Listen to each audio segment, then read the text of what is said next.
गुरुर्ब्रह्मा गुरुर्विष्णुर् गुरुर्ब्रह्मा गुरुर्विष्णुर् गुरुर्देवो महेश्वरः गुरुर्देवो महेश्वरः गुरुसाक्षात् परब्रह्म गुरुसाक्षात् परब्रह्म तस्मै श्री गुरवे नमः तस्मै श्री गुरवे नमः।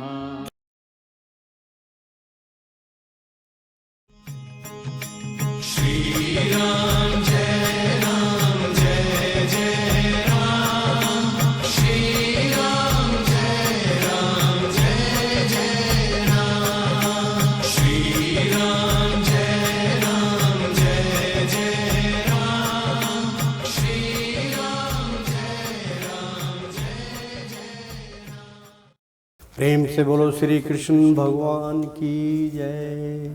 मित्रों, भक्तों, मैं आचार्य श्री राजेंद्र कुमार सूर्यवंशी भगवान श्री कृष्ण की चरणों की धूल उनका शिष्य। मित्रों, यह जानकर आपको बहुत प्रसन्नता होगी कि इस घोर कलयुग के अंदर भगवान श्री राम चंद्र जी परिवार सहित उनका इस घोर कलयुग में आगमन हो चुका है। मित्रों, संपूर्ण रामायण का यहाँ पर अमृतपान करवा रहे हैं। मित्रों, प्रत्यक्ष दर्शन कीजिए तो प्रेम से बोलो सियापति रामचंद्र की जय। मित्रों, केवट संवाद पिछले अध्याय में चल रहा था। मित्रों, बहुत सुंदर मैं दो लाइनें आपको संवाद की सुना के दिखा देता हूँ पिछले धारावाहिक की। कि चित्रकूट करने लगे रामचंद्र जब वास, मुनि समूह आने लगे राधे वेंद्र के पास। इसी समय अघुराज को विदा किया रघुराय, हाथ जोड़ सिर नाय गोह चल तभी अड़साए। श्रोता गण अपूर्ण हुआ ये केवट संवाद, राधे श्याम किया करो निस्दिन प्रभु को याद। प्रेम से बोलो सियापति रामचंद्र की जय। तो मित्रों, पिछले अध्याय में यहाँ तक हमने संपूर्ण किया था। इसी के साथ केवट संवाद समाप्त हुआ था। मित्रों, 10वां जो है अब नंबर यहाँ पर चल रहा है। मित्रों, दशरथ मरण, श्री दशरथ मरण प्रारंभ करते हैं आज का धारावाहिक। तो प्रेम से बोलो सियापति रामचंद्र की जय। तो मित्रों, इसके लेखककार भी राधे श्याम वशिष्ठ थे, हरिद्वार के निवासी थे। बहुत सुंदर उन्होंने इसका वर्णन किया है। और मित्रों, आपको मैंने पहले भी कहा था और अब मैं बार बार कह रहा हूँ कि ये जो रामायण का अमृतपान आपको करवा रहे हैं मित्रों, ये रामायण मेरे हाथ में अब बहुत मुश्किल से लगी थी। क्योंकि जो भी रामायण नारद मुंह से शुरू होती है संपूर्ण होती है।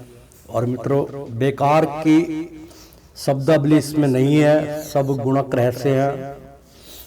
तो मित्रों, कम से कम मेरा अनुमान है कि ये जो रामायण है ये 200 साल पुरानी तो लगभग है। मित्रों, मैंने एक बार इसका विवरण भी बतलाया था कि ये लगभग इतनी वर्ष पूर्ण है। तो शुरू करते हैं आज का धारावाहिक। दशरथ मरण। चित्रकूट रहने लगे उधर राम रघुवीर, सुनो इधर ज्यों अवधपुर चला सुमंत वजीर। यानी कि भगवान राम का एक वहाँ पर रहने का जो है बहुत सुंदर ठिकाना मिला। चित्रकूट में वो रहने लगे। घना वन था वहाँ चित्रकूट। मित्रों, मैंने भी देखा हुआ है, चित्रकूट में बड़े बड़े ऋषि भी हैं, आज भी हैं। माता की बताते हैं, अब सच्चाई तो वो ही जानते हैं। माता की रसोई भी है वहाँ पर। पंडितों ने उसको बहुत अच्छे से लेपा पोती करके उसको रखा हुआ है, जहाँ वो खाना बनाती थी, जहाँ रहते थे। हनुमान मंदिर भी है वहाँ पे। मित्रों, सुंदर है। कभी आपका मौका लगे तो चित्रकूट जरूर जाइए। तो चित्रकूट रहने लगे उधर राम रघुवीर। भगवान राम का धाम बन गया। चित्रकूट सुनो इधर ज्यों अवधपुर चला सुमंत वजीर। जो उनके वजीर थे सुमंत, वो अपना अवध नगरी को लौट चले, क्योंकि वहीं तक की उनकी आज्ञा थी। आता था रघुनाथ से होकर विदा निषाद, यानी कि जो भगवान थे उनसे विदा लेके, और निषाद जो थे केवट, वो भी वहाँ से उन्होंने विदा ले लिया, क्योंकि उन्होंने कुटिया बनाने तक का उनका संग चाहता। तो एक एक करके सभी वहाँ पर विदा हो गए। और जो मुनि थे हमारे, जो वहाँ पर चित्रकूट में से पहले मिले थे, वही चित्रकूट तक ले गए थे। उन्होंने भी विदाई, जो उनके अंग संग थे उन्होंने सब ने वहाँ से विदा ले ली। और मुनि नाम याद आया मुझे, भारद्वाज मुनि थे जो चित्रकूट तक लेके आए थे, उनको भी विदा हुआ। निषाद, उन्होंने उनका पत्तों से झोपड़ा बनाया, क्योंकि वन में रहने वाले तो उनको पता था, रास्ता उन्होंने बतलाया। तो निषाद केवट थे, उनका भी संग छूटा। तो मार्ग में देखा सचिव करता था विलाप, यानी कि मार्ग में देखा गया, जब निषाद उनको देख रहे थे तो मार्ग में देखा कि वजीर जो थे, सुमंत जो थे, वो सचिव उनको कहते हैं, और वो विलाप करते हुए, रोते हुए, आंखों में आंसू लेते हुए, बिछोड़ा उनसे बर्दाश्त नहीं हो रहा था, और विलाप करते हुए वो अयोध्या लौट रहे थे। दक्षिण दिशा को देखकर, यानी कि दक्षिण दिशा को देखकर घोड़े भी हिनहिनाए, यानी कि दक्षिण दिशा को देखकर कि हम वापसी जा रहे हैं, भगवान का संग छूट रहा है, तो ऐसी दशा देखकर घोड़े भी हिनहिनाने लगे। चारों ही प्रभु शोक में आंसू रहे बहाए, यानी कि उनके जो चार यहाँ पे दो तो मित्रों घोड़े थे, एक स्वयं सुमंत जी थे, उनके वजीर मान लीजिए वो थे, और जो निषाद थे वो चारों बिलखते हुए जा रहे थे, क्योंकि भगवान राम का संग छूट गया। लेकिन उनकी आज्ञा का जो है उल्लंघन भी नहीं करना था। तो ना ही जल पीते, ना ही तृण चरते, दुख वश मिलकर हक कराते हैं, यानी कि ना ही वो जल पी रहे थे और ना तृण चरते, यानी कि ना वो घोड़े इतने मतलब व्याकुल थे कि उन्होंने तिनके तरण घास फूस भी चरना बंद कर दिया था। दुखवश होकर मिलकर हाँ करते, यानी कि हाँकते हुए वो चल रहे थे, सिसकते हुए और चल रहे थे। पीछे फिर कर बार बार रघुवीर की वाट निहारते थे, और पीछे मुड़ मुड़ के भगवान को देखते थे। यह हाल देखकर घोड़ों का वह निषाद भी अकुलाने लगा, यानी कि ऐसा घोड़ों का हाल देखकर कि बार बार घोड़े मुड़ के देख रहे थे अपने स्वामी को, और उनकी दशा देख के निषाद जो था, केवट था, वो भी अकलाने लगा। उसका भी हृदय जो है मोम की तरह हो गया और बिलखने लगा वो। तो फिर धर धीरज अपने मन में मंत्री को भी समझाने लगा। फिर मन के अंदर धीरज रख के मंत्री को भी वो केवट जो थे वो समझाने लगे, क्यों मंत्री जी क्या कारण है जो इतने आप घबराते हैं, क्या कारण है आप क्यों इतना घबराते हैं? धीरज भरकर रथ को लेकर क्यों नहीं अवधपुर जाते हैं? धीरज रखिए, शांति रखिए और रथ को लेकर अवधपुरी चले जाइए, बीच में मत रुकिए, मत चिंता कीजिए। जो आज्ञा उन्हें पिता की है उनको तो अवश्य निभाएंगे। तो भगवान राम, सीता लक्ष्मण और भगवान राम जो है वो पिता की आज्ञा तो वो अवश्य ही निभाएंगे। क्यों हृदय में आप विषाद करें, वह धर्म को नहीं गवाएंगे। आप उनकी चिंता अपने मन में मत कीजिए, क्योंकि वो धर्म से पीछे हटने वाले नहीं हैं। वो जो है मर्यादा पुरुषोत्तम श्री रामचंद्र जी हैं, और वो जो है धर्म को नहीं गवाएंगे, अपने धर्म को वो कभी नहीं खोएंगे, सनातन है। वचन न आवे जवा से तद्यपि कहा अकुलाए, यानी कि वचन ना आवे मतलब कहना नहीं आ रहा था, जुबान पे ऐसी वाणी नहीं आ रही थी, तदपि कहा अकुलाए, यानी कि फिर भी उन्होंने अपने मुंह से अकुलाते हुए कहा, यानी कि सिसकते हुए कहा, हाय विधाता अवधपुर क्या देखूं मैं जाए, यानी कि हे विधाता अवधपुर क्या देखूं मैं जाए, मतलब अवधपुर के अंदर मैं क्या देखूंगा, किसके दर्शन करूंगा। ऐसे विचार जो है सुमंत के थे। सुमंत भगवान के वजीर थे। ऐसी उनकी दशा देखकर बड़े व्याकुल मन से कहने लगे कि मैं क्या मुंह लेकर वहाँ जाऊंगा। और सुमंत जो थे वो वहाँ से रोते बलकते वहाँ जा रहे थे और कह रहे थे कि भगवान राम के बिना हमारा चित्त कैसे लगेगा। ऐसे उनके विचार थे सुमंत के। सुमंत बहुत बड़े सेवक थे भगवान के। तो हाय विधाता अवधपुर क्या देखूं मैं जाए, नगर नारी नर जिस समय पूछे मुझसे हाय, यानी कि नगर के नारी और नर जिस समय पूछे मुझसे आए, मुझसे आके पूछेंगे, क्या जवाब उस वक्त मैं उनको दूंगा हाय। उस वक्त मैं उनको क्या कहूँगा कि मैं राम को अपने साथ नहीं ला सका, मेरे को बड़ा पीड़ा होगी, दुख होगा। जो रामचंद्र की आशा में इस रथ को देखने आएगा, कितना अफसोस उन्हें होगा जब राम रहित रथ पाएगा। यानी कि जब भगवान का जो है रथ देखेंगे, घोड़े देखेंगे, लोग दौड़े चले आएंगे कि शायद भगवान राम वापसी आ गए हैं। लेकिन जब उनको इतना अफसोस होगा जब देखेंगे कि राम तो है ही नहीं, यानी कि जब राम रहित रथ पाएगा, राम तो है ही नहीं, उनके रहित खाली रथ देखेगा तो बहुत चिंतित हो जाएगा। मित्रों, दशरथ मरण यहाँ पर चल रहा है। जिस वक्त आन कर पूछेगी वह दिन दुखी सब माताएं, जब उन्हें शांत करने के लिए क्या उत्तर दूं विधाता मैं। कि विधाता हे रामचंद्र जी, आप बताइए कि जब मेरे से माता पूछेंगी, वो शांत करने के लिए मुझे कहेंगी माताएं कि क्या उत्तर दूं मैं, विधाता मुझे बतलाइए। लक्ष्मण को बात सुमित्रा जब पूछेगी मुझसे आकर के, भाई कोई बतला तो दो, क्या कहूं उसे समझा करके। और फिर रामचंद्र जी की माता यह सुनकर दौड़ी आएंगी, रथ शून्य देखते ही वह भी मुझको यह वचन सुनाएंगी।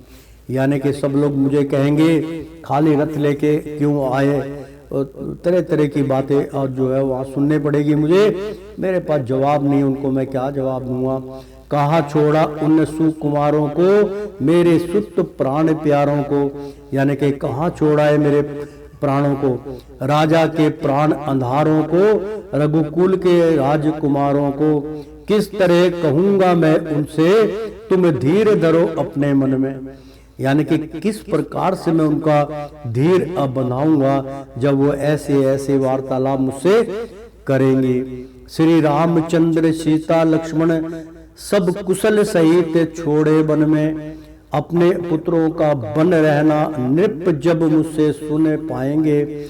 यानी कि भगवान जो हमारे सुमंत थे वो कहने लगे कि वो तीनों तो बहुत मंगलमय हैं, कुशल सहित है, वन में कुशल मंगल में छोड़ के आया हूँ, तो अपने पुत्रों का बन रहना, यानी कि अपने पुत्रों का वन में रहना नृप जब मुझसे सुन पाएंगे कि राजा जो है दशरथ मुझसे जब ये बातें सुनेंगे तो बिन सोचे समझे उसी वक्त, अब बिना सोचे समझे तृण के असम प्राण गवाएंगे। मतलब तिनके के समान, जैसे एक तिनका हवा में उड़ जाता है घास का, उसी प्रकार असम प्राण उसी प्रकार सुनते साथ कि वो नहीं आए, ऐसा सुनकर प्राण गंवा देंगे। यूं ही दिल में अविल अपता मंत्री अधिक निराश, ऐसा सोचकर मंत्री पूरे राह में अब बहुत विलपता करते हुए, विलकार करते हुए निराशावादी बन चुके थे। पहुंचा रथ आकार तभी तमसा तट के पास, तमसा तट के पास जब रात यानी कि रथ पहुंचा तो यहाँ पर फिर गाना एक है, भजन है मित्रों। तमसा नदी के पास में रथ जाकर पहुंचा तभी, जब हो मंत्री ने कुछ समझ कर लौटा दिया बन को तभी। वह चल दिया हर साए कर, रुख सत्य हुआ सिर नाए कर, मंत्री चला सकुचाए कर, जब पास में आया नगर, जो सोच दिल अंदर रहा, दिन जाकर घर नाही गया। एक वृक्ष नीचे पड़ रहा, इतने अंधेरा भर गया।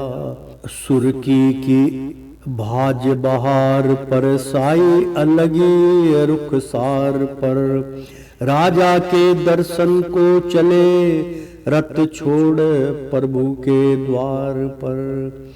यानी के राजा के दर्शन को चले, रथ छोड़ दिया उन्होंने द्वार पर और पहुंचने लगे।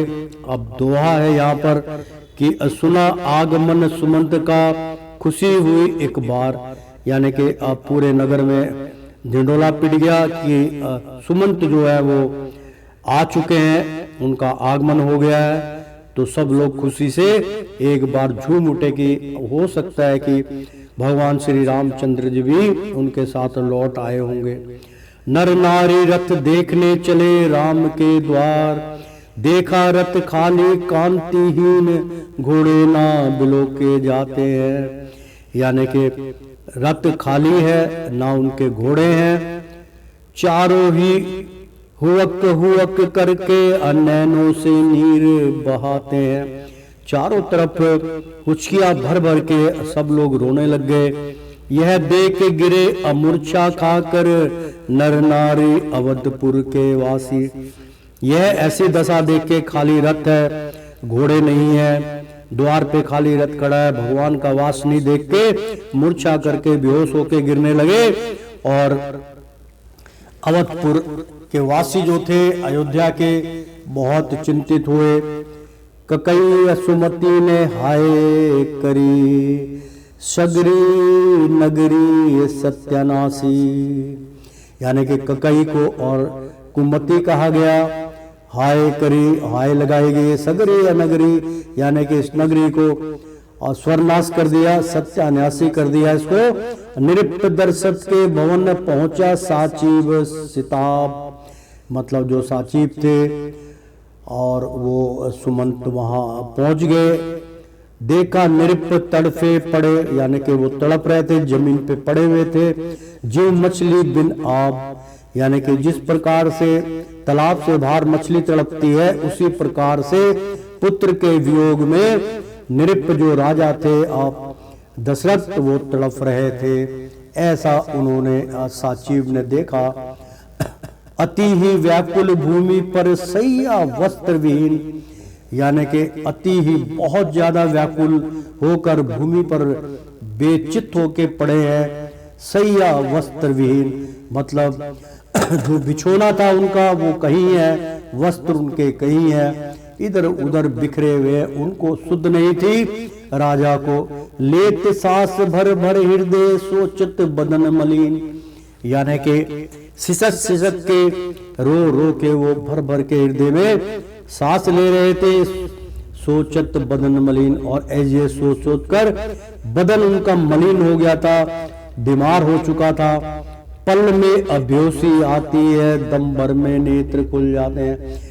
कभी याद आती है तो बेहोश हो जाते हैं कि भगवान राम वनवास चले गए, और उनके नेत्र भर जाते हैं। और जब नेत्र खुलते हैं तो देखते हैं कि कुछ भी नहीं है।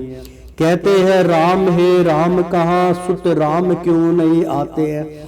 यानी कि उनके मुख से अंत समय में राम ही राम निकल रहा था। राम है राम कहा, असुत राम क्यों नहीं आ, यानी कि मेरी सुध अभी तक राम क्यों नहीं ले रहे। अब मुख देखेंगे इस वक्त में हम, पुत्रों को आप बुलाते हैं। यानी कि आप मेरे मुख को देखिए कि इस वक्त मेरी क्या हालत है, आप पुत्रों को आप कैसे मैं पुकार रहा हूँ। अब रथ में सीता लखन सहित सुत राम बैठकर आते हैं। यानी कि वो ये सोच रहे कि अब रथ में सीता लक्ष्मण सहित सुत राम बैठकर लौट आएंगे। देखो तो सही कैसे सुत है, हम बारंबार पुकारते हैं। हम इसी प्रकार से बार बार उनको देखते हैं, अपने नैनों से पुकारते हैं। अब बूढ़े बाप के आगे वे आना ही नहीं विचारते हैं। मतलब मैं बूढ़ा हो गया हूँ, बड़ा बाप हो गया हूँ, अब मैं उनको गोदी में नहीं खिला सकता, इसलिए वो मेरे पास आना नहीं चाहते। अपना विचार धारा उन्होंने बदल दी है। हा राम राम हा सिया लखन, कही वैकुल राजा होते हैं। वैकुलता प्रस्तुति हो रही थी, वैकुल होकर बार बार वो राम राम और सिया को पुकार रहे थे, लक्ष्मण को पुकार रहे थे। हृदय भर भर कर बार बार पुत्र के विरह में रोते हैं, और हृदय को छू छू कर बार बार विरह में, पुत्र के विरह में वो रोते हैं। आगे बढ़कर साचिव ने नृप को किया प्रणाम, सोचा राजा ने तभी आए हैं क्या राम। उसने सोचा कि जब देखा आगे बढ़कर सचिव ने उनको प्रणाम किया, पैरी पौना किया, हाथ जोड़ के खड़े हो गए। राजा ने सोचा, राजा दशरथ सोचने लगे कि ओहो मेरे राम आ गए क्या। अब भगवान राम को याद करने लगे, मेरा पुत्र राम आया। उठकर तभी सुमंत को बैठाया गाई हाथ, यानी कि एकदम उठ गए चौकन्ने होके दशरथ, और तभी सुमंत को बैठाया गाई, मतलब अपने साथ बैठाकर बोलने लगे, कहो साचिव क्या आ गई सिया लखन रघुनाथ। यानी कि कहो साचिव क्या आ गए, जो मेरी आग जो है वो ठंडी हो जाएगी, तो कहो साचिव क्या आ गए ये सिया लखन रघुनाथ, क्या तीनों आ गए। ऐसे सुत बन में गए निकले नहीं ये प्राण, कहो जगत में कौन है अपापी मोहे समान। यानी कि ऐसे सुत बन में गए, ऐसे मेरे पुत्र सारे और मेरी बहू रानी वन में चले गए, निकले नहीं। ऐसे जाने पे मैं इतना कठोर हूं कि मेरे प्राण क्यों नहीं निकले। मेरे प्राण तो चले गए लेकिन निकले क्यों नहीं। कहो जगत में कौन है, ऐसा कोई जगत में है पापी मोहे समान। यानी कि राजा कहने लगे मेरे जैसा पापी कोई भी नहीं है, एक भी नगर में नहीं है। जिस प्रकार से मैंने अपने पुत्र को दंडित किया, 14 वर्ष का वनवास उनको सहन करना पड़ा, इतना सुनते ही हुआ साचिव अधिक बेचैन। मतलब सुन के वो पहले ही कलप रहा था और उसको व्याकुलता थी उसके अंदर, और राजा के वचन सुनकर अधिक बेचैन हो गया कि अब मैं राजा को क्या जवाब दूं। फिर धीरज दे हृदय को। फिर जो सुमंत थे उन्होंने अपने धीरज रखा, शांति रख के हृदय को बोला ऐसे बयान। फिर ऐसा बोलने लगे, ऐसा बयान दिया, हे आप सुजन और विद्वान, कि आप तो सूझबूझ से काम लेने वाले राजा हैं और विद्वान हैं और धर्मवान कहलाते हैं। आपको राजा दशरथ, आप भगवान राम के पिता है और सारी दुनिया में आपकी चर्चा है कि आप धर्मवान हैं, धर्म के राह पे चलने वाले आप राजा हैं। ज्ञानी अध्यानी ऋषि मुनियों की सेवा में समय बिताते हैं। आज तक आप ज्ञानी पुरुषों की, ध्यानी ऋषियों की, मुनियों की सेवा करते हुए अपना समय व्यतीत करते हैं। जन्म मरण सुख दुख जग में और हानि लाभ क्या लेखा है। मतलब आप खुद कहते हैं कि जन्म मरण और दुख सुख जग में और हानि लाभ क्या लेखा है। ये तो लेखा है, ये शरीर के साथ चलता रहेगा। जन्म मरण के साथ दुख भी है, सुख भी है जग में, और हानि लाभ ये सब चलता रहता है। हे नाथ, साधु और संतों ने सबको समान ही देखा है। यानी कि जितने भी साधु संत थे उनको सब आपने अपनी एक ही दृष्टि से देखा है। उनके कभी आपने उनको किसी और दृष्टि से या ऊंच नीच दृष्टि से नहीं देखा। ऐसे आपके विचार हैं। सबको एक समान आप देखते हैं, एक समान समझते हैं। जो धर्मवान संसार में है दुख देख नहीं घबराते हैं, जो समझदार हैं दुनिया में असुख देख नहीं हर्षाते हैं। यानी कि जो धर्म की मार्ग पे चलने वाले होते हैं संसार में दुख देख नहीं घबराते, वो दुख को देख के कभी नहीं घबराते। जो असमझदार हैं दुनिया में सुख देख नहीं हर्षाते और सुख की प्राप्ति से ज्यादा प्रसन्नता व्यतीत वो नहीं करते। सुन वचन साचीव के अनिर्प दर्शत गिर गए माई पर मुरझा कर। यानी कि ऐसे वचन जब उन्होंने सुने तो मुरझा कर राजा दशरथ जमीन पर गिर गए। सुमंत के ऐसे वचन सुने तो राजा घबरा कर नीचे जमीन पे बैठे हुए थे उनके साथ, और वचन सुन के वो फिर गिर गए। सुन वचन साचीव के निरपदर्शत गिर गए, मही पर मुरझा कर मछली की तरह तड़पते थे, कर याद राम को अकुला कर। और मछली की तरह राम को याद कर करके राजा दशरथ व्याकुल होते थे, अकुलात कर बोलते थे, सिसकते थे। रोती थी रानी देख दशा करती थी विकल हाय जारी। यानी कि आए भर भर के विकल करती थी, कलपती थी, रोती थी। रानी जो थी वो दशरथ की अपने स्वामी की ऐसी दशा देख के विकल हो जाती थी, व्याकुल हो शोर मचाते थे सब अवधपुरी के नर नारी। और व्याकुल हो के सब लोग शोर मचाने लगते थे, चिल्लाने लगते थे कि राजा जो हमारे उनको ऐसा क्या हो गया। फरियाद वह सुनकर हाय भरी दुख का भी कलेजा फटता था। यानी कि इतना सुनकर फरियाद करने के और आहा भर भर के दुख का भी, एक बारी जो दुख होता उसका भी कलेजा फटता था। रघुवर वियोग का विलाप सुन धीरज का धीरज हटता था। यानी कि जो रघुनाथ थे हमारे भगवान श्री रामचंद्र जी और सीता जी और लक्ष्मण जी थे। रघुवर अवियोग का विलाप सुन धीरज का धीरज हटता था। यानी कि भगवान के बारे में कि जंगल में किस तरह वो नंगे पांव घूम रहे हैं, पत्थर उनके पांव में चुभ रहे हैं, कंदमूल खा के वो अपना बसर कर रहे हैं, पहाड़ों का पानी पीते हैं, जल सेवन करते हैं। कितने ही जंगली जानवरों से उनको मुकाबला करना पड़ता है। इस प्रकार के वो वियोग कर करके वहाँ के अयोध्या नगरी के व्याकुल होते थे लोग। देख विकल रघुकुल रवि कौशल्या आकुलाई। यानी कि देख विकल रघुकुल रवि, यानी कि राजा दशरथ जो थे रघुकुल रवि थे, सूरज के समान वो चमकते थे।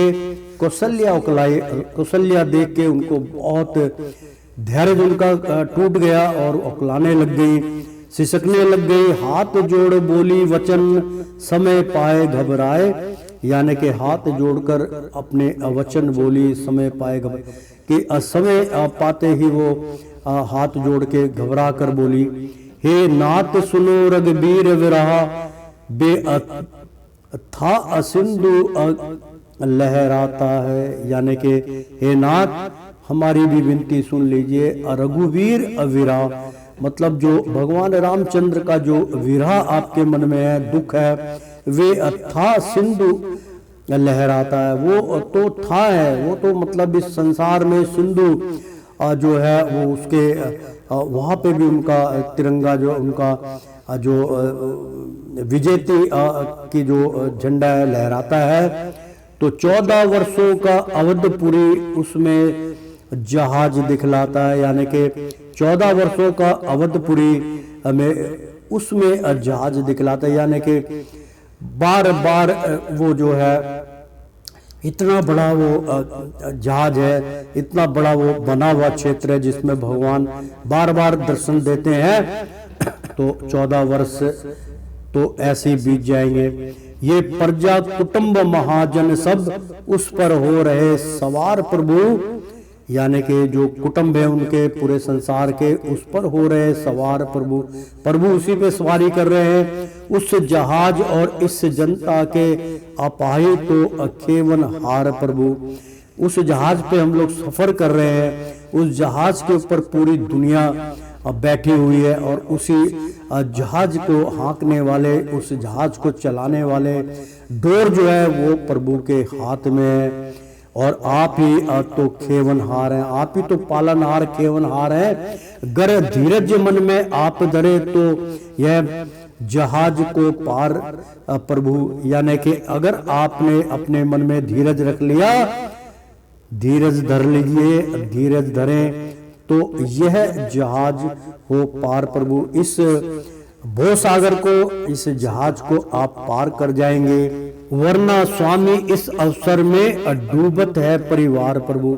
अगर आप नहीं संभले तो आपके साथ साथ ये परिवार भी डूब सकता है। आप सवार हैं जहाज में, हम आपके साथ हैं, आप इस टाइम पे नाव चला रहे हैं प्रभु के सहारे। और अगर नाव डूबती है, आप इस देश के, इस नगर के राजा है, अगर राजा का कुछ हो जाता तो परिवार भी डूब जाएगा। जो विनय मेरी मंजूर करो तो यह दिन निकल ही जाएंगे। सूत रामचंद्र जान की सहित गए अवध में आएंगे, यानी कि अवधि पूरी होने पर 14 वर्ष वनवास काटने के बाद और सुत रामचंद्र और जानकी, वो तीनों के तीनों लक्ष्मण, वो वापसी अयोध्या में लौट आएंगे। सुनी कौशल्या के वचन निरपति उठे अकुलाए, यानी कि घबरा के व्याकुलता में उठ खड़े हुए जब कौशल्या के ऐसे वचन सुने। रानी अब रघुवीर बिन मुझसे रहा ना जाए, भगवान जो थे उनको कहने लगे राजा दशरथ की, हे रानी अब रघुवीर बिन मुझसे रहा ना जाए, अब मैं भगवान राम के बिना नहीं रह सकता, रानी रह सकती नहीं, अब यह मेरे प्राण। अब रानी को कहने लगे रानी अब रह नहीं सकते, अब मेरे प्राण पखेरु हो जाएंगे। एक अंधे के शाप को सुनो लगाकर कान, एक समय रानी मेरे मन में हुआ विचार, चर घोड़े पर विपिन में और खेलन गया शिकार। बहुत सुंदर मित्रों, यहाँ पर राजा दशरथ जो है वो उनके मन में, क्योंकि अंत समय में सत्य सामने आ जाता है, वो बार बार अपना विचारण कर रहे थे कि मेरे बिछोड़े का कारण क्या है, मैं पुत्र के वियोग में क्यों मरूंगा, ऐसा मैंने कौन सा पाप किया है। तो यहाँ पर मित्रों स्वर्ण कुमार की जो है कथा वो बतला रहे हैं। राजा दशरथ के अमुख से आप सुनिए कि राजा दशरथ क्या कह रहे हैं। सुनी कौशल्या के वचन निरपति उठ अकुलाए, रानी अब रघुवीर बिन मुझसे रहा ना जाए, रानी रह सकते नहीं अब यह मेरे प्राण। एक अंधे के शाप को सुना लगाकर कान, यानी कि अब मैं जो बतला रहा हूं कि अब मैं जीवित नहीं रह सकता, मेरे प्राण जो है वो पखेरु हो जाएंगे, क्योंकि मुझे एक अंधे का शाप लगाया। सब लोग एकत्र हो गए, पूरा परिवार एकत्र हो गया और सुमंत भी आ गए और मंत्रीगण आ गए, सबने उनको घेर लिया और वो आप बीती बताने लगे, दृश्य समेत बतला रहे थे। वो आंखों से दिव्य दृष्टि से सब उस दृश्य को देख रहे थे और राजा दशरथ को वो सब का सब जो है अंधे का शाप याद आया कि अंधे ने मुझे शाप में क्या कहा था। तो कह रहे कि सब लोग सुनो कान लगाकर, इस एक अंधे के शाप को सुनो लगाकर कान, एक समय रानी मेरे मन में हुआ विचार, कि एक समय की बात है, मेरे मन में विचार हुआ था जब मैं नौजवान था और किशोर अवस्था में था, खूबसूरत था। चर घोड़े पर विपिन में, यानी कि घोड़े पे मैं चढ़ गया और खेलन गया शिकार, यानी कि वन के अंदर विपिन, यानी कि वनों में शिकार खेलने के लिए घोड़े पे चढ़कर सवार होके तीर कमान लेके मैं चल पड़ा। चलते चलते उस रोज प्रिया अत्यंत विकट वन में पहुंचा था, मतलब बहुत चलते थे विकट वन में पहुंचा जहां बहुत घना जंगल था। ऐसे जंगल में मैं चलते चलते प्रिया पहुंच गया, क्योंकि कौशल्या को वो अपनी कथा सुना रहे हैं। झाड़ी थी वहां पर बैलों की, यानी कि एक झाड़ी थी वहां पर बैलों की, और पास में एक सरोवर था। यानी कि मैंने बैलों को जो थे बैलों की, यानी कि झाड़ी थी वहां पर बैलों की, बेलों माफ कीजिएगा बैल नहीं बेलों, यानी कि जो जंगलों में बेल जंगली बेलें होती हैं, फूल की बेलें चढ़ जाती है, ऐसे घनी वो जो है वो बन जाती है झाड़ियां मित्रों, उसका यहाँ पे व्याख्या हो रही है। दशरथ बता रहे हैं आप भी थी, झाड़ी थी वहां पर बेलों की और पास में एक सरोवर था, और उनके पास में एक जल का सरोवर था, कंचन जल उसमें बह रहा था। वहां मैंने बहुत तलाश किया लेकिन कोई सिंह नहीं पाया, यानी कि दरिया किनारे में देख रहा था कि यहाँ पानी पीने के लिए अगर कोई शेर आता है तो मैं शेर का शिकार करूंगा। ऐसे विचार उत्पन्न करके राजा दशरथ वहां पर घात लगा के, यानी कि जहां पर बेल होती झाड़ियां थी कि उनको कोई देख ना पाए, और वो घात लगा के बैठे थे कि जल में जब भी गड़गड़ाहट की आवाज आएगी मैं तीर से उसका शिकार करूंगा। ऐसे विचार करके झाड़ियों में वो छिप गए। जब शाम हो गई थी वन में, उस वक्त ख्याल में ये आया, जब संध्या हो गई वन के अंदर शाम होने लगी, तो मेरे मन के अंदर एक ख्याल आया। मैंने अपने मन में सोचा खाली जाना नहीं वाजिब है, यानी कि मैं बिना शिकार किए घर को कैसे लौटूंगा, मेरी शान में जो है फर्क आ जाएगा। मुझे सब लोग कहेंगे राजा शिकार गए थे और कुछ भी नहीं हाथ लगा। तो मैंने अपने मन में सोचा खाली जाना नहीं वाजिब है, छत्री होकर खाली जाऊं, यानी कि मैं छत्री हूँ राजा हूँ, मैं खाली हाथ नहीं जाऊंगा, ये बिल्कुल नहीं मुनासिब है और ये बिल्कुल ठीक नहीं है। ऐसे विचार राजा ने किए। अगर आज नहीं तो कल सही, जिस दम में शिकार मिल जाएगा, यानी कि अगर आज नहीं तो आज रात्रि में यहीं ठहर जाऊंगा और सुबह दूसरे दिन मैं शिकार करूंगा, तो फिर शिकार मुझे मिल जाएगा। ऐसे विचार राजा दशरथ ने अपने मन में विचारे और वो कथा सुना रहे थे। वह मार के फिर पीछे लौटूं जिससे नहीं धर्म नासेगा, यानी कि किसी जानवर का, सिंह का या किसी का शिकार करके अगर मैं वापस लौटूंगा तो जिसे नहीं धर्म नसाइएगा, यानी कि अधर्म का मार्ग बिछड़ेगा नहीं। जो मेरा धर्म है वो मैं पूर्ण करूंगा। राजा का धर्म है कि प्रजा की रक्षा करना, और शिकार खेलने का पहले शौक हुआ करता था। इस प्रकार से यह विचार कर रानी, मैंने मतलब रानियों को कहने लगे, जो कौशल्या थी भगवान राम की और जितनी भी प्राणियां थी उनको कहने लगे कि यह विचार कर रानी, मैंने एक वृक्ष से घोड़ा बांध दिया और अपने घोड़े को एक वृक्ष से बांध दिया। ले धनुष बाण कर, यानी कि धनुष को जो है बाण लगा के तान लिया, कर में मैं भी, यानी कि ले धनुष बाण कर में भी सरोवर के तट पर बैठ गया। यानी कि सरोवर, यानी कि एक जो सरोवर होता है मतलब पतावर जिसको बोलते हैं मित्रों, सरोवर वही होता है कि सरोवर के तट पर, यानी कि एक सरोवर था, यानी कि सरकंडा जो होता है मित्रों, आइसक्रीम वाला और मोटा मोटा सरकंडा जिसकी चटाइयां ही बनती है, उस सरकंडे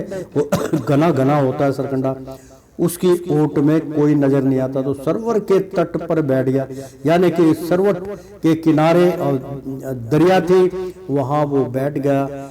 एक ब्राह्मण श्रवण भक्त बड़ा, यानी कि उस वक्त एक ब्राह्मण, श्रवण कुमार की कथा है मित्रों, बहुत प्रेम से सुनिएगा। श्रवण कुमार कहते हैं ना कि माता पिता का जो पुत्र है श्रवण जैसा होना चाहिए। एक ब्राह्मण श्रवण भक्त बड़ा, यानी कि माता पिता की सेवा करने वाला श्रवण कुमार उनका नाम था, ब्राह्मण था वो। माता पितु की आज्ञाकारी यानी कि माता पिता की आज्ञाकारी था वो। अति ही बूढ़े और अंधे थे श्रवण के पिता और महतारी, यानी कि श्रवण कुमार के जो पिता और माता थे वो दोनों अति बूढ़े थे, वो पैदल यात्रा नहीं कर सकते थे, बहुत वृद्ध अवस्था में थे। तो श्रवण के पिता और महतारी था भाग्यवान और दिव्यवान, किसी आन वस्तु की चाह ना थी और उसको किसी वस्तु प्राप्त करने की चाह नहीं थी। वो बहुत भाग्यवान था, उसको किसी वस्तु की चाहत नहीं थी। जिसके घर में सर बस सुख था, कुछ और इसे परवाह ना थी। घर में जो है सर्वस्व यानी कि घर में सुख शांति सब कुछ उसके ब्राह्मण के पास था। श्रवण कुमार को इसलिए किसी धन कमाने की कोई लालच ना थी। उसी समय पितु माता को कामर में बैठाए, यानी कि कामर जो होती है मित्रों, यहाँ पे कामर की कथा भी है। अलग अलग तरीके से कामर की कथा बताई जाती है कि भगवान शिव को इसलिए कामर में जो है गंगा जल भर के ले जाते हैं।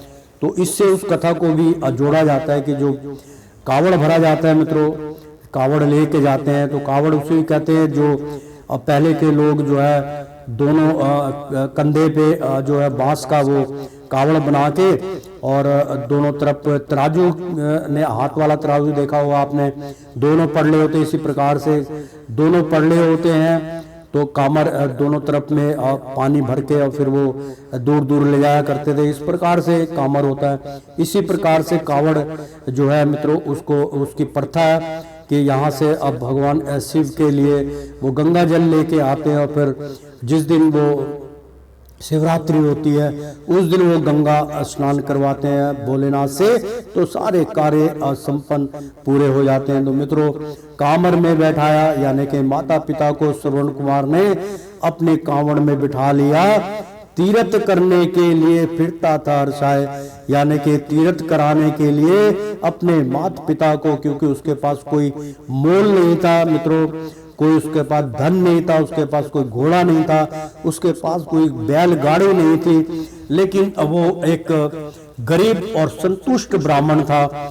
उसने कहा, क्योंकि सबसे बड़ा पुण्य ये होता है कि वो माता पिता को अगर पुत्र यात्रा कराता है तो मित्रों वो सर्वश्रेष्ठ होती है, वो पुण्य प्राप्त होता है। तो उसने अपने बूढ़े माता पिता को कि अगर मैं बैलगाड़ी में जाऊं को धचके लगेंगे और या मैं कहीं उस तरीके से, तो उन्होंने अब श्रवण कुमार ने अपने माता पिता को कहा कि पिता माता इस पल्ले में आप बैठ जाइए, मैं कंधे पे आपको सारे धामों की यात्रा कराऊंगा। तो तीर्थ करने के लिए फिरता था हर्षाय, मतलब प्रत्येक जगह पे दर दर की जगह पे अब वो अपना घुमाता था उनको।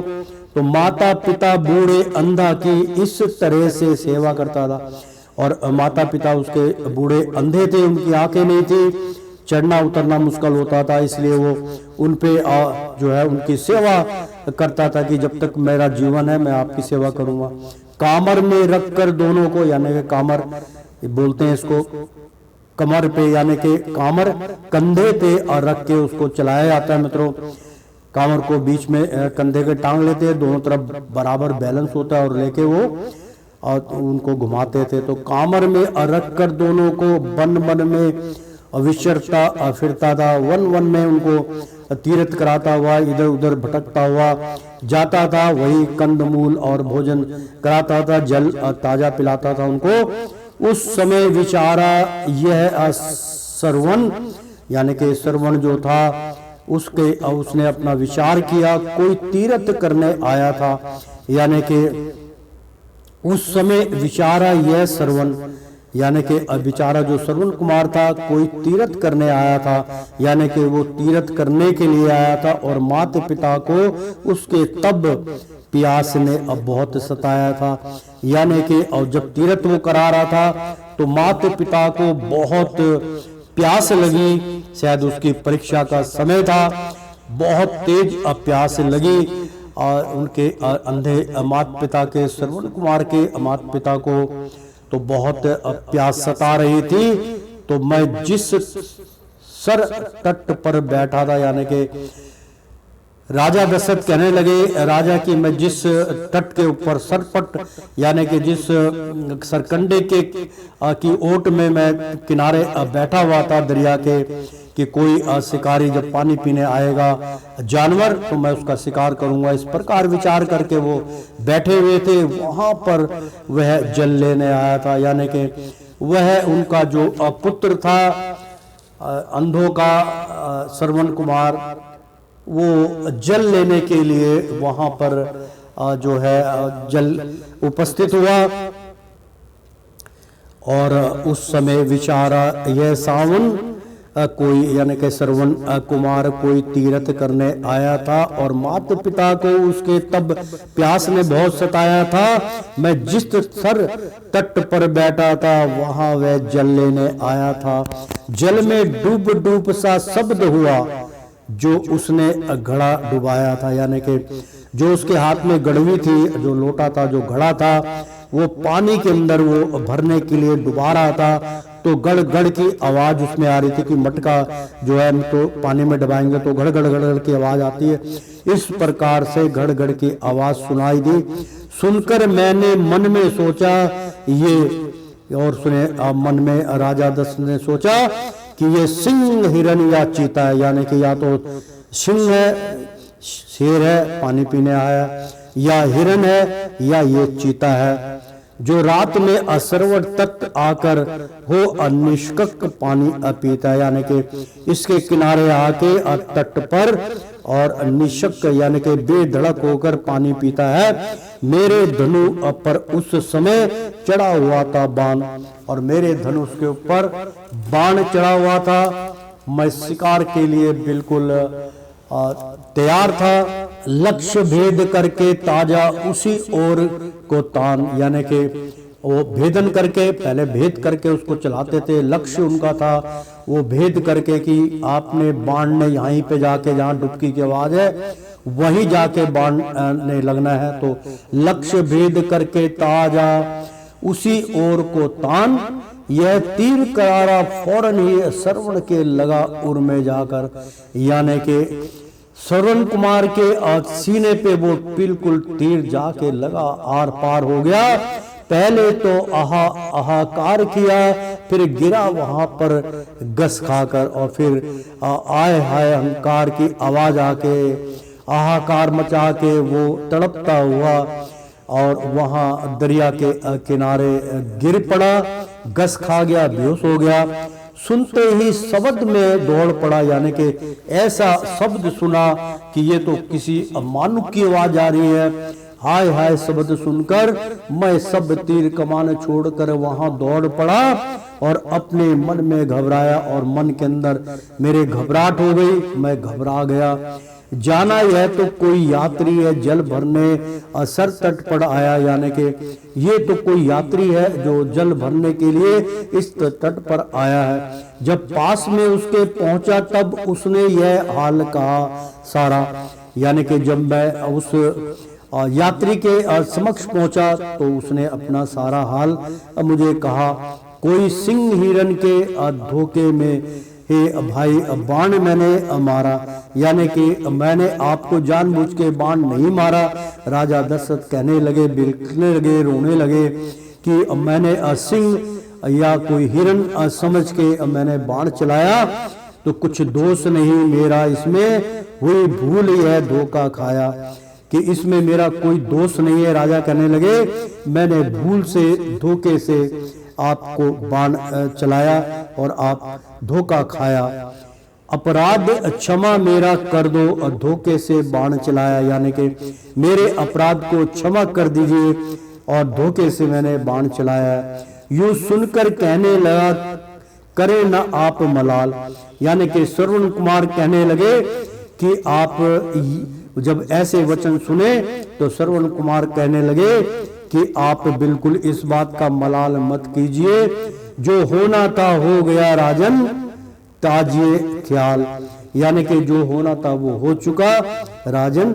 अब जो है अब मेरी जो बात है वो ध्यान से सुनिए, मेरा ख्याल कीजिए।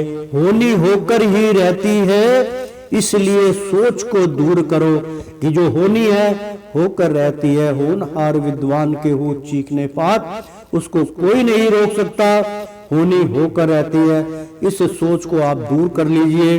हाँ, एक अर्ज मैं करता हूँ। श्रवण कुमार कहने लगे, हे राजन, मेरी एक अर्ज है, वो मेरी सुन लीजिए। यदि आप उसे मंजूर करो, अगर आप उसको मानते हो, तो मैं अर्ज करूंगा कि अंधे हैं माता पिता मेरे, अति प्यास ने उन्हें सताया था। मतलब मेरे अंधे माता पिता बहुत प्यासे हैं और उनको प्यास ने बहुत सताया था, तो उनके ही लिए इस जगह नृप, इस जगह राजा, मैं जल भरने को आया था। अब तीर यह तुमने मार दिया, इसलिए जरा मत देर करो। यानी कि तीर आपने मुझे मार दिया और तीर मेरे सीने के आर पार हो गया। मैं कुछ क्षण के अंदर या कुछ पल में प्राण त्याग दूंगा, इसलिए आप देर मत कीजिए, कहीं प्यासे मेरे माता पिता के प्राण ना निकल जाए। तो अप्रस्थान प्राण ये करते हैं। राजा दशरथ बहुत व्याकुल हुए। श्रवण कुमार ने जब उनसे आग्रह किया कि आप देर मत कीजिए, कहीं मेरे माता पिता प्यासे ना मर जाएं, उनकी आत्मा फिर हमेशा प्यासी ही रहेगी, तो प्रस्थान प्राण ये करते हैं। यानी कि इतना कहकर वो कहता कि मेरे जो प्राण है अब ये प्रस्थान करते हैं, यानी कि अब मेरे प्राण अब यहाँ से पखेरु हो रहे हैं, प्राण मैं छोड़ रहा हूँ, प्राण जा रहे हैं। सर कचो नहीं आबेर करो, यानी कि आप बिल्कुल भी चिंता मत कीजिए और मैं आपको कोई भी बद्दुआ नहीं दे रहा हूँ। आबेर करो, आप जाओ, ये प्राण निकालो उर में से, यानी कि ये प्राण जो है उसमें से निकाल दीजिए। अब कष्ट सहा नहीं जाता है, यानी कि इस बाण को मेरे अंदर से, मेरे उदर में से निकाल दीजिए, ताकि मेरे प्राण जो है आराम से निकल जाएं। तो ये प्राण निकालो उर में से, अब कष्ट सहा नहीं जाता, मतलब तड़प रहे थे। और श्रवण कुमार तो उनको कहा कि अब मेरा समय आ गया है, मैं तड़प रहा हूँ, आप तीर निकाल दीजिए। तो ऐसा आग्रह किया श्रवण कुमार ने राजा से। गिरता है तन है व्याकुल मन, बस प्राण निकलना चाहता है, यानी कि मेरा जो तन है वो गिरने लगा है, व्याकुल मेरा मन हो चुका है, बस प्राण निकलना चाहता है। प्राण पखेरु होने चाहते हैं, प्राण निकलना चाहता है। करते होंगे नीर की अब बैठे दोनों आस, राजन जल लेकर अभी जाओ उनके पास। श्रवण कुमार कहने लगे कि राजन, तुम सब कुछ भूल के अब मेरे प्राण निकलने वाले हैं और तुम जो है मेरे माता पिता के पास ये जल लेकर आप चले जाओ। ऐसा उन्होंने आग्रह किया।